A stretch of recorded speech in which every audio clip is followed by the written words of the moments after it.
기도드립니다. 아멘. 우리 하나님 말씀 보도록 하겠습니다. 신약 성경입니다. 마태복음 1장 18절에서 25절의 말씀. 마태복음 1장 18절에서 25절입니다. 마태복음 1장 18절부터 25절의 말씀을 봉독하겠습니다.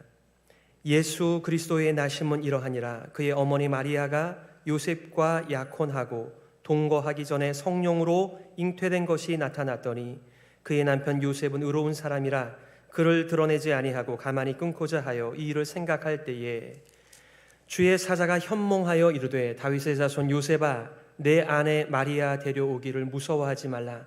그에게 잉태된 자는 성령으로 된 것이라. 아들을 낳으리니 이름을 예수라 하라. 이는 그가 자기 백성을 그들의 죄에서 구원할 자이심이라 하니라. 이 모든 일이 된 것은 주께서 선지자로 하신 말씀을 이루려 하심이니 이르시되 보라 처녀가 잉태하여 아들을 낳을 것이요 그의 이름은 임마누엘이라 하리라 하셨으니 이를 번역한즉 하나님이 우리와 함께 계시다 함이라. 요셉이 잠에서 깨어 일어나 주의 사자의 분부대로 행하여 그의 아내를 데려왔으나 아들을 낳기까지 동침하지 아니하더니 나음에 이름을 예수라 하니라. 아멘. 예수 가난하게 되신 이유라고 하는 제목 가지고 말씀 증거하겠습니다. 우리는 모두 다 간증이 있지요. 가끔 이렇게 성도님들께서 이런 표현을 하십니다. 사연은 다 다르지만 예수님을 만난 시점과 장소와 상황, 형편 다 다르지만 그분들이 이렇게 고백을 하세요. 제가 예수님을 만나지 않았다면 제가 지금 어떻게 되었을까요? 그 짧은 한마디에는 참 많은 것이 담겨져 있는 것이죠. 인생의 전환점이 다른 것이 아닌 바로 예수님으로 말미암아 일어났다라고 하는 그의 고백이니까요. 예수님 만나 인생이 바뀐 바울은 성령의 감동으로 예수님께서 이 땅에 오심을 이렇게 증거하였습니다. 고린도후서 8장인데 우리 주 예수 그리스도의 은혜를 너희가 알거니와 부요하신 이로써 너희를 위하여 가난하게 되심은 그의 가난함으로 말미암아 너희를 부요하게 하려 하심이라. 우리는 가난과 부요를 항상 경제적인 관점에서 자본주의 논리 속에서 이해를 할 때가 많이 있습니다만 가난하다, 부요하다, 부요하다, 가난하다 이 표현은 더 많은 내용을 담고 있습니다. 오늘 본문의 말씀을 통해서 정말 하나님이신 예수께서 이 땅에 오신 것이 그 부요하였다가 자원하여 가난하게 되었다는 이 말씀의 의미를 더 잘 드러내는 본문이어서 다시 한번 이 말씀을 통해 성탄절의 의미를 더 성경적으로 깨닫고 우리도 성탄의 삶을 살아가는 우리 모두가 되기를 바랍니다. 성탄은 은혜입니다. 참 부끄러운 인생들을 하나님께서 그저 용서하는 것으로 그치는 것이 아니라 그의 거룩하고 순결하고 정결하신 하나님의 식탁으로 그 부끄러운 인생들을 초대해 주신 바로 그것이 성탄절입니다. 더 나아가 모든 약속들이 깨어지는 것이 일반화된 이 세상 속에서 하나님의 신실하신 약속이 얼마나 신실하게 성취되어지는가를 우리가 한눈에 보는 바로 약속의 성취가 바로 성탄절입니다. 글쎄요, 우리가 얼마나 성탄절을 더 많이 보내야지 이 성탄절의 깊은 의미를 더 성경적으로 깨닫게 되고 성탄의 삶을 살지는 모르겠습니다. 하지만 우리는 하나님께서 우리를 부르실 때까지 아니면 그리스도께서 이 땅에 오실 때까지 성탄절을 맞이할 때마다 우리의 신앙이 점점 더 성장해 가면서 성탄의 의미를 따라 우리 인생을 하나님 앞에서 살아가게 되는 것인 줄 믿습니다. 우리 모두 다 출생에 나름대로의 비밀들이 있을 것 같아요.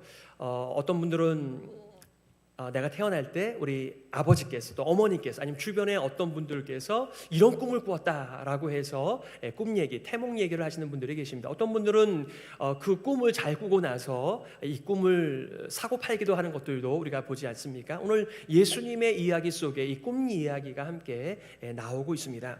오늘 본문의 배경 속에 나오는 18절에 보니까 이렇게 말하고 있습니다. 예수 그리스도의 나심은 이러하니라. 그의 어머니 마리아가 요셉과 약혼하고 동거하기 전에 성령으로 잉태된 것이 나타났더니, 오늘날 현대적 개념을 가지고 약혼과 결혼을 나누시기보다는 이 고대 사회에서의 약혼은, 이 정혼은 바로 결혼과 똑같은 의미를 가지고 있다라고 하는 것을 일단 염두에 두시면서 오늘 본문의 말씀을 대하면 좋겠네요. 사실 모든 인생들은 아빠와 엄마가 만나서 아기가 태어나는 것입니다. 그런데 오늘 여기 보니까 전에도 없었고 후에도 없을 놀라운 일이 있는데, 바로 성령으로 잉태된 사건이 역사 속에 딱 한 번 나옵니다. 바로 예수님의 이야기입니다. 자신과 약혼한 배우자가 자신과 상관없이 아기를 가졌습니다. 요셉이 이 사실을 어떻게 이해했을까요? 우리는 소위 말하면 산전수전을 다 겪은 웬만한 분들이세요. 하지만 이 당시의 요셉, 이 당시의 마리아는 10대였을 거예요. 근데 이 엄청난 역사적 사실,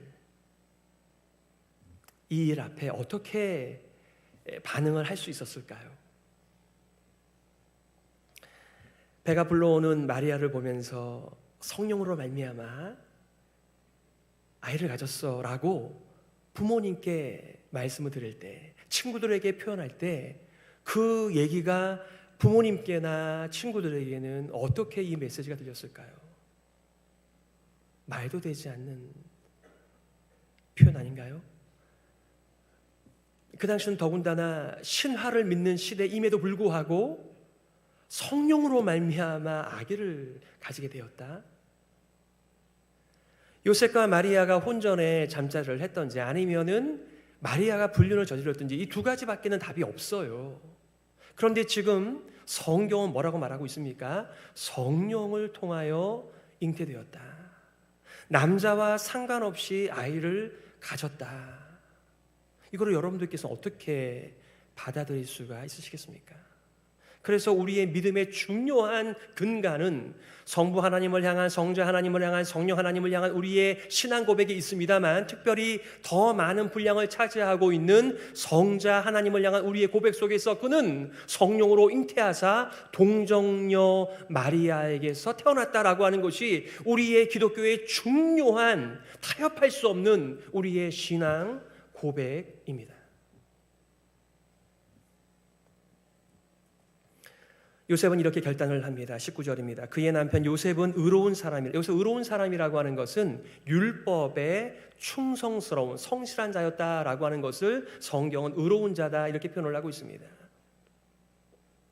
그래서 그를, 즉 그녀를, 혹은 그녀의 수치를 드러내지 아니하고 가만히 끊고자 하였다라고 오늘 성경은 요셉을, 그의 사람됨을 이렇게 표현하고 있습니다. 하지만 요셉이 정말 율법에 성실한 사람이었나요?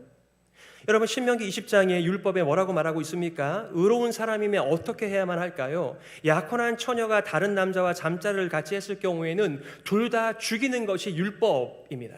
그래서 이렇게 말하고 있습니다. 너는 이같이 하여 너희 가운데서 악을 제할지니라, 이렇게 율법이 말하고 있습니다만 요셉은 그렇게 하지 않았어요.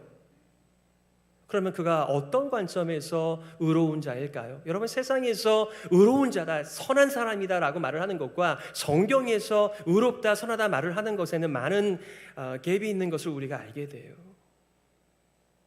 어쨌든 요셉은 그의 최선, 정말 하늘이 꺼지는 것 같은, 땅이 꺼지는 것 같은 그런 처음 경험하는 이 당황함 앞에서 그의 결정은 이것을 드러내지 않고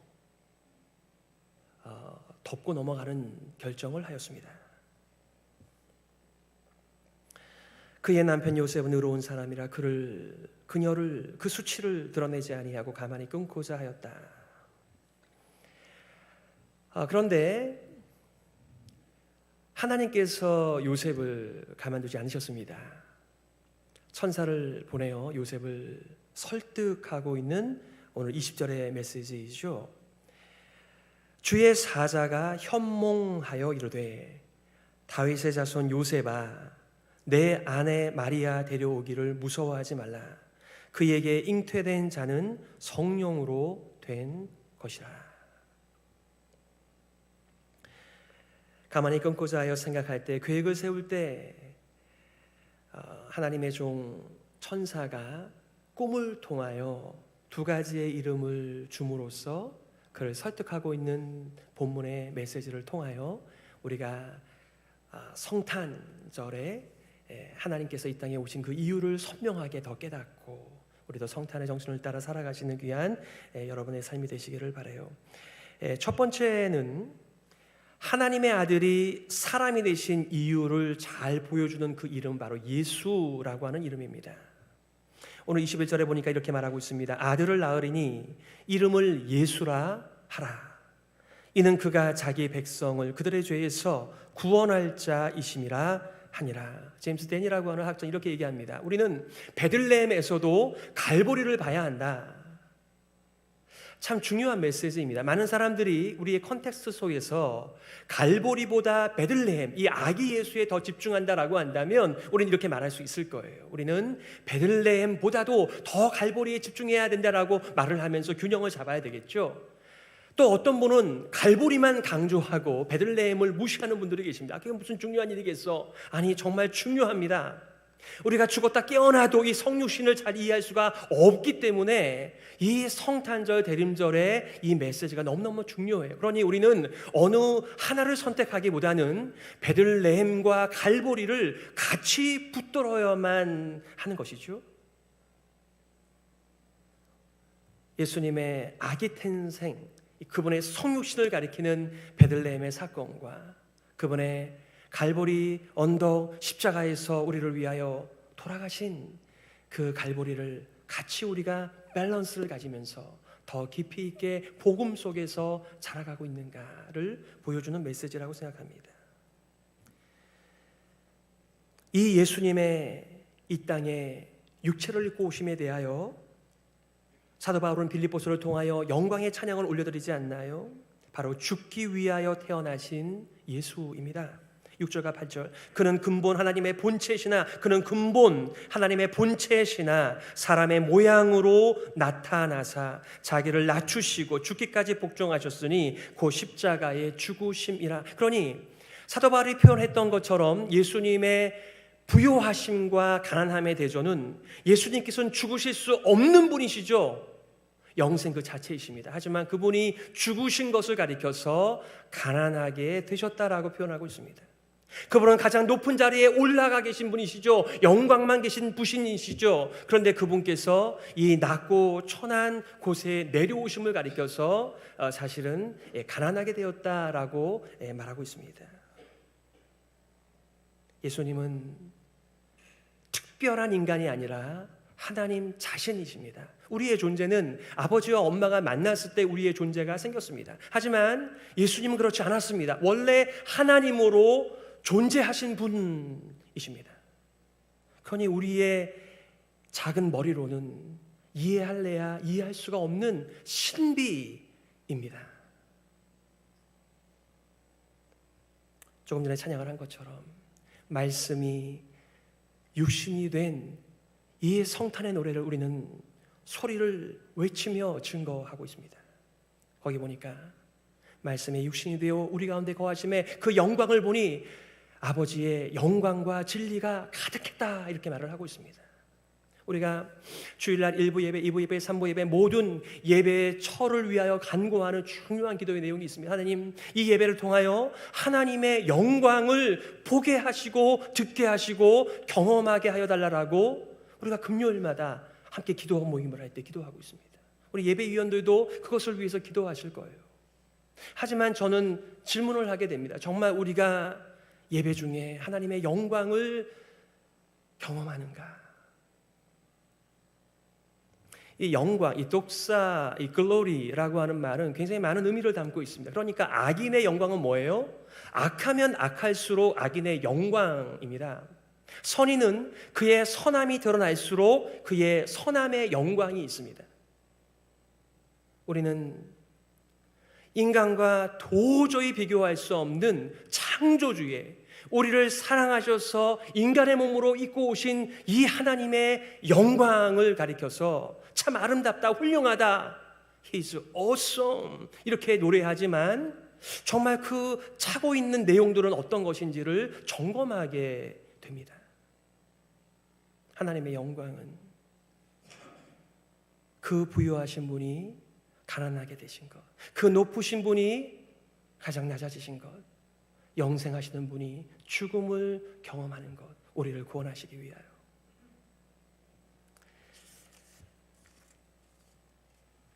저는 이 성육신, 오늘 예수의 이름과 임마누엘의 이름 둘 다 이 성육신을, 인카네이션을 이 교집합으로 가지고 있는 개념입니다. 제가 이렇게 이광보 선교사님의 책 과란이를 향한 하나님의 눈물이라고 하는 책을 읽으면서 저는 이미 성교관이 지어져 있는 곳에서 묵고 우리 과란이 인디오 형제들 자매들을 만나지만 정말 이 선교사님께서 처음 그 과란이 부족에 들어갔었을 때 그를 받아들이지 않아서 그 추장의 집의 처마 밑에서 비를 가리는, 정말 거기서 비가 오면요 무섭게 쏟아집니다. 그러다가 그 추장의 딸이 죽고 그 추장의 딸이 살던 그 토담집이죠, 흙으로 만든 그 집에서 1년 6개월을 살아요. 저는 며칠도 성교관이 있는 것이 얼마나 힘든지 모릅니다. 그런데 그 선교사님께서는 그 원주민들과 동일한 음식과 의식주 속에서 1년 6개월을 소위 말하는 버티기를 한 것이죠. 그럼에도 불구하고 우리 한국인은 인디오가 될 수가 없죠. 저는 이 선교사님을 보면서 인카네이션이라고 하는 말이 딱 떠오르지만은 이것이 우리 인생들의 한계라는 것을 생각하게 됩니다. 하나님께서 인간이 되었다라고 하는 것은 우리들에게 어떤 메시지입니까? 정말 우리는 측량할 수 없는 하나님의 우리를 향하신 은혜요 사랑이라고 하는 것 외에는 달리 표현할 길이 없습니다. 우리 부모들도 자녀들을 참 사랑합니다.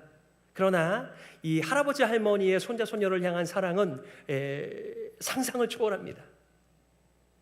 까꿍, 이거는 아무것도 아니고요, 그래도 뭐 이렇게 짧은 소리를 내면서 그들의 수준에 맞춰서 모든 것을 해도 전혀 부끄럽지가 않습니다. 왜냐하면 사랑하니까요. 우리는 왜 하나님께서, 왜 창조주께서 피조물이 되셨는지를 이해할래야 이해할 수 없습니다. 그냥 왜 날 사랑하시지? 그거를 알아가는 것이 우리 믿음의 삶인 것이죠. 두 번째는 하나님의 아들이 사람이 되신 이유, 그 이름은 임마누엘이라고 하는 이름입니다. 오늘 22절과 23절에 보니까 이 모든 일이 된 것은 주께서 선지자로 하신 말씀을 이루려 하심이니 이르시되 보라 처녀가 잉태하여 아들을 낳을 것이요 그의 이름을 임마누엘이라 하리라 하셨으니 이를 번역한즉 하나님이 우리와 함께 계시다 함이라. 오늘 본문의 말씀을 마태가 인용을 하고 있는데 바로 선지자 이사야의 글을 인용하고 있는 것입니다. 조금 컨텍스트가 있지요. 남방 유다와 북방 이스라엘이 분열 왕국으로 있었을 당시에 아람 왕과 이스라엘 왕이 동맹을 맺고 유다를 치러 목전에까지 왔습니다. 그러니까 얼마나 커다란 위협 가운데 있고 두려움 가운데 있겠습니까? 그런데 하나님께서 선지자 이사야를 유다 왕 아하스에게 보내요. 그리고 아하스에게 이렇게 말합니다. 아하스, 걱정하지 마. 쟤네들이 아무리 전투력이 뛰어나다고 하더라도, 동맹을 맺는다고 하더라도 유다는 망하지 않아. 염려하지 말아라. 너가 지금 못 믿고 있는데 표적을 구하라. 하지만 아하스는 표적을 구하지 않습니다. 그의 마음에 다른 속셈이 있었기 때문에 그렇습니다. 너가 아람하고 동맹을 맺어, 나는 아수르와 동맹을 맺겠다라고 이미 아수르와 화친한 이러한 배경을 가지고 선지자 이사야가 표적을 구하라고 함에도 불구하고 표적을 구하지 않는 배경 속에서 이 선지자 이사야의 글이 있습니다. 바로 이사야 7장 14절이죠. 그러므로 너가 나를 믿지 못하기에, 그러므로 너가 표적을 구하지 않으니, 그러므로 주께서 친히 징조를 너에게 주실 것이라. 보라, 처녀가 잉태의 아들을 낳을 것이요 그의 이름을 임마누엘이라 하리라. 어느 처녀가 아이를 낳을 것인데, 어느 부인이 아기를 낳을 것인데, 그 아이가 다 자라기도 전에 너가 두려움에 떠는 그 대상, 아람 왕과 이스라엘 왕이 다 죽고 말 거야. 이러한 첫 번째 표적입니다.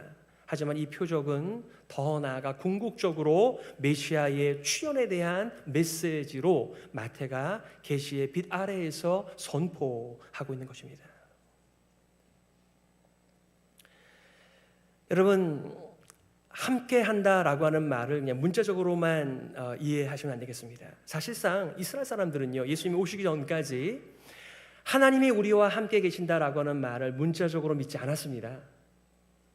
누군가 하나님께서 보낸 사람이 하나님의 그 마음을 전달하는 것이겠지, 하나님께서 우리를 사랑하신다는, 인도하신다는, 보호하신다는 그런 말씀이겠지, 이렇게 진짜 하나님이 인간의 육체로 오실 거라고는 꿈에도 생각 못했겠죠.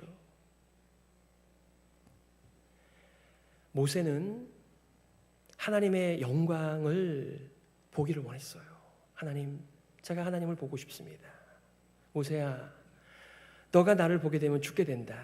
사실 하나님께서는 육체가 아니십니다. 그럼에도 불구하고 이 모세의 소원을 들어주기 위하여 우리 인간적인 표현으로 하나님의 등을 잠깐 모세가 보았다라고 하는 표현이 나옵니다.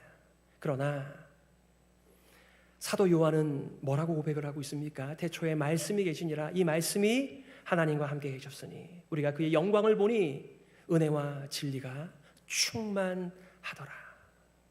그의 성육신은,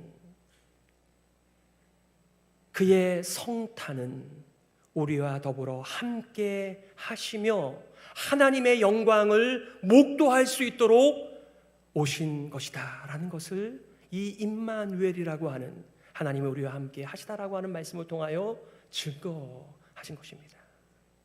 그러니 구약의 하나님의 백성들도 참 복되지만 이 신약의 백성들이 얼마나 복된 인생이며, 이 계시의 점진성 속에서 하나님의 영광을 우리가 깨달을 때마다, 성령님의 인도를 따라 더 깊이 있게 배워갈 때마다 이것이 얼마나 더 큰 은혜입니까? 여러분, 더 큰 은혜에는 더 큰 책임이 따릅니다. 그래서 성경에서 뭐라고 말합니까? 너희가 은혜를 헛되이 받지 말라.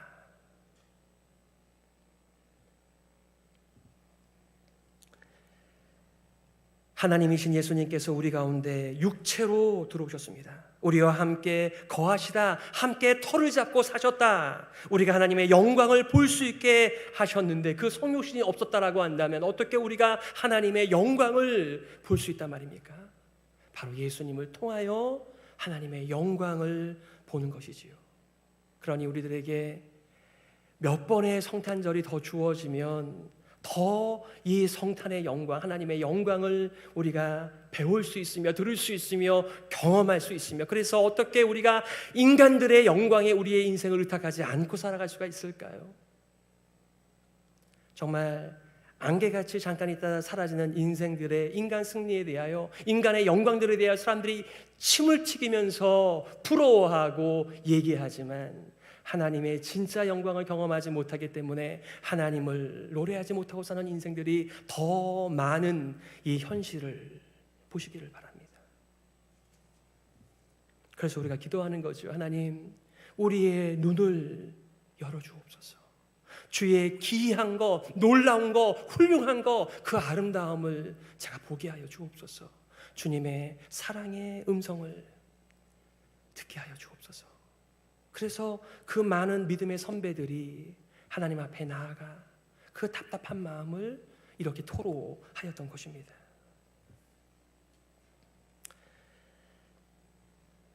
히브리서 2장 17절 18절에는 이렇게 말씀하고 있죠. 그러므로 그가 범사의 형제들과 같이 되심이 마땅하도다. 이는 하나님의 일에 자비하고 신실한 대제사장이 되어 백성의 죄를 속량하려 하심이라. 그 유명한 메시지죠. 예수가 시험을 받아 고난을 당하셨은즉 시험 받는 자들을 능히 도우실 수 있느니라. 얼마든지 하나님께서는 육신을 입지 않으셔도 우리들에게 사랑을, 용서를, 능력을 베풀 수 있는 분이 아니십니까? 그러니 우리가 하나님에 대하여 몰라도 많이 모르는 것이죠. 우리들의 마음 가운데 왜 그런 수고를 하시는 것일까?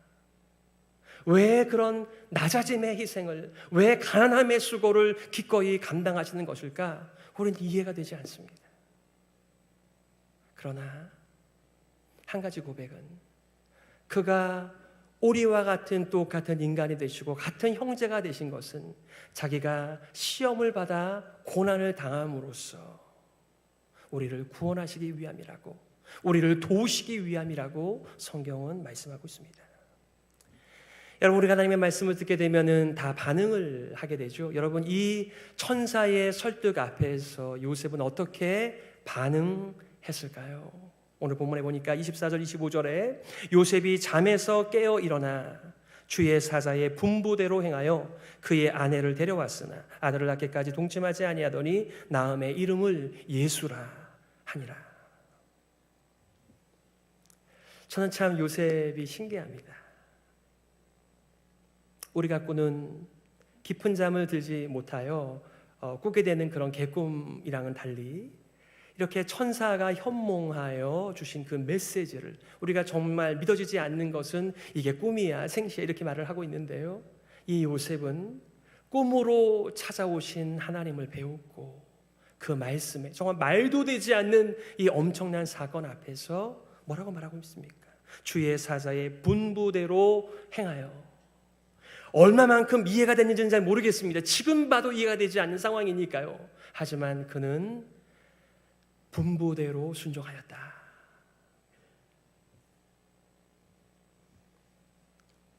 그리고 원래 자녀의 이름은 부모가 지어요.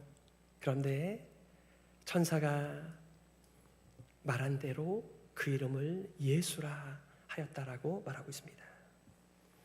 마리아도 요셉도 이 상황이 그렇게 쉽지는 않은 상황이었을 것입니다. 아마 인생 최대의 어려움이었을 것입니다.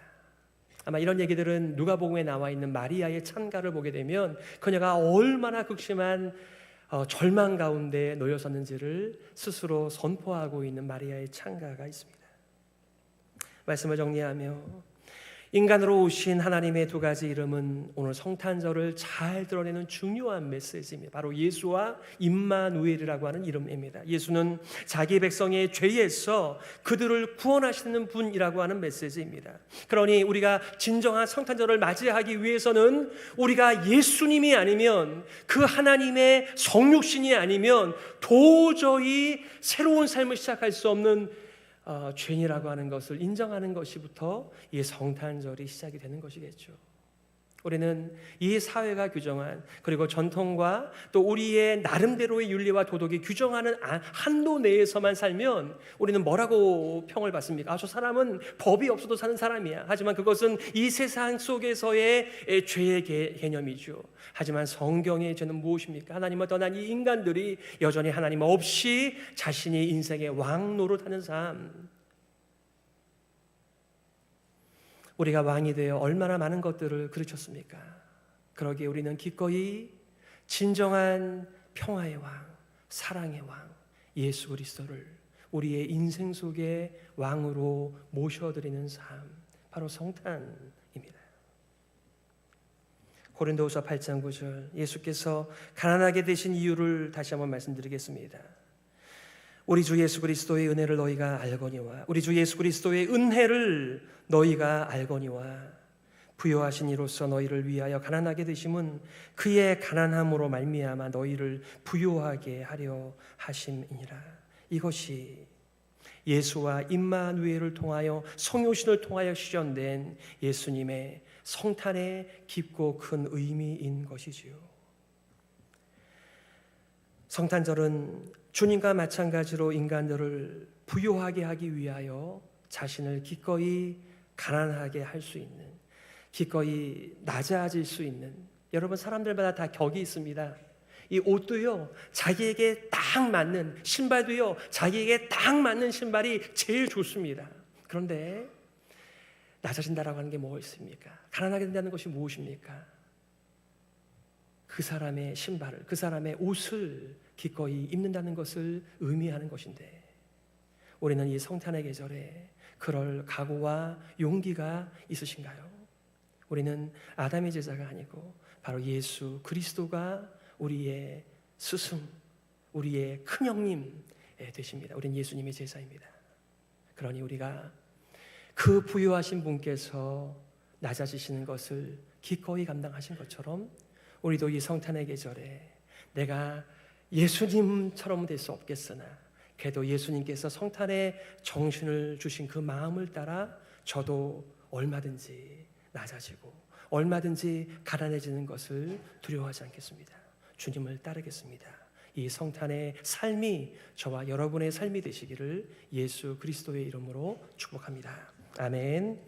이 시간에 우리가 말씀을 기억하면서요, 함께 이렇게 기도했으면 좋겠습니다. 하나님, 우리 교회가 성탄절의 커다란 메시지를 들을 수 있도록 인도하여 주옵소서. 하나님의 성육신을 올바로 이해하게 하여 주옵소서. 성육신의 정신을 따라서 다른 사람들의 인생을 부유하게 하는 일에 우리 모두가 드려지는 영광의 삶이 되게 하여 주옵소서. 우리 말씀을 기억하면서요, 함께 기도하며 나아가겠습니다. 하나님 아버지, 은혜를 감사합니다.